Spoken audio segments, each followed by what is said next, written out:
அன்பானவர்களே, அன்பு வணக்கங்கள். இறந்தவர்களை நினைத்து அழுவது எதற்காக? ஒருத்தர் இறந்துட்டாரு, அவருடைய சடலம், உடல், தேகம் வீட்டில் வச்சிருக்கிறோம். அவரை சுற்றி அமர்ந்து கொண்டு நாம் அழுகிறோம் இல்லையா? அவரை சுற்றி அமர்ந்து கொண்டு அழுவதை நாம் ஒரு செயலாக, ஒரு காரியமாக, ஒரு பழக்கமாக, வழக்கமாக வைத்துக் கொண்டிருக்கிறோம் இல்லையா? அப்ப அந்த அழுகை எதற்காக? அவரை விட்டு நாம் பிரிந்து விட்டோம், நம்மை விட்டு அவர் பிரிஞ்சிட்டார், இனி அவர் நம்மோட வாழ போறது இல்லை. அதை தாங்கிக் கொள்ள முடியாமல் அந்த துக்கத்திலும், அந்த வருத்தத்திலும், அந்த கவலையிலும், அந்த வேதனையிலும் நம்மை அறியாமல் கண்ணீர் வருகிறது. அவர் மேல ரொம்ப அன்பு வச்சிருந்தீங்கன்னா, அவர் இறந்துட்டாருன்னு கேட்டீங்கன்னாவே நீங்க என்ன ஆயிடுவீங்க? ஒரு அதிர்ச்சிக்கு உள்ளாவீங்க இல்லையா? அவரை நினைச்சாலே உங்க கண்ணுல இருந்து தானா தண்ணி கீழே வருகிறது இல்லையா? அப்போ அந்த அழுகை என்பது நம்முடைய உணர்வுகளை, உணர்ச்சிகளை கட்டுப்படுத்த முடியாமல் வருகின்ற, அந்த துக்கத்தில் வருகின்ற, துயரத்தில் வருகின்ற கண்ணீர். ஒண்ணு, அப்படி அழுதுட்டோம்னா நம்முடைய மன இறுக்கமானது தளர்ந்து போகிறது.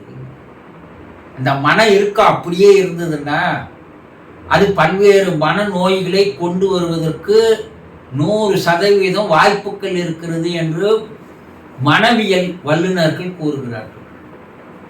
ஒருத்தர் இறந்துட்டாரு, ஒருத்தர் கணவர் திருமணமான ஒரு 3 மாதம் தான், அவர் கணவர் விபத்துல இறந்துட்டாரு. இந்த பெண் அழுகாதையே அப்படியே திக்பிரமம் பிடிச்ச மாதிரி உட்கார்ந்து இருந்ததுன்னா அது பெரும் ஆபத்தில் அந்த பெண்ணுக்கு முடியும். ஏன்னா அந்த அதிர்ச்சியிலே அப்படியே உறைந்து போகிறாள். திக்பிரமை பிடித்த மாதிரி அப்படியே உட்கார்ந்து இருக்கிறான்னா பின்னாடி ஏதோ பல பிரச்சனைகளை கொண்டு வரப்போகிறது. அதனால இந்த கிராமத்தில் இருக்கிற வயதானவங்க என்ன பண்ணுவாங்க, காசு கொடுத்தே அலுவலகத்துக்கு கூப்பிட்டு வருவாங்க.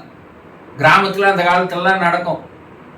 அந்த வயசானவங்க அந்த பெண்ணை சுற்றி அமர்ந்து கொண்டு அவங்க வீட்டுக்காரை பற்றியோ, அவங்க கல்யாண நிகழ்வுகளை பற்றியோ, அவங்க வாழ்ந்த அந்த 3 மாசம் வாழ்க்கையை பற்றியோ கற்பனையோடு கலந்த ஒரு வார்த்தைகளால் வர்ணித்து அதை பாடலாக்கி அழுவார்கள்.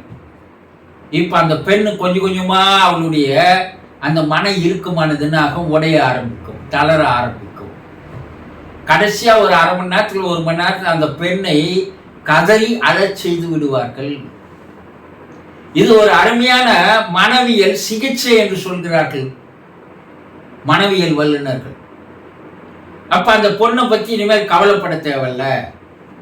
அப்ப தன்னுடைய மன இறுக்கங்களை, தன்னுடைய ஆதகங்களை, தன்னுடைய கவலைகளை, வேதனைகளை வெளிக்கொண்டு வருவதற்காக தான் அந்த அழுகையானது பயன்படுகிறது.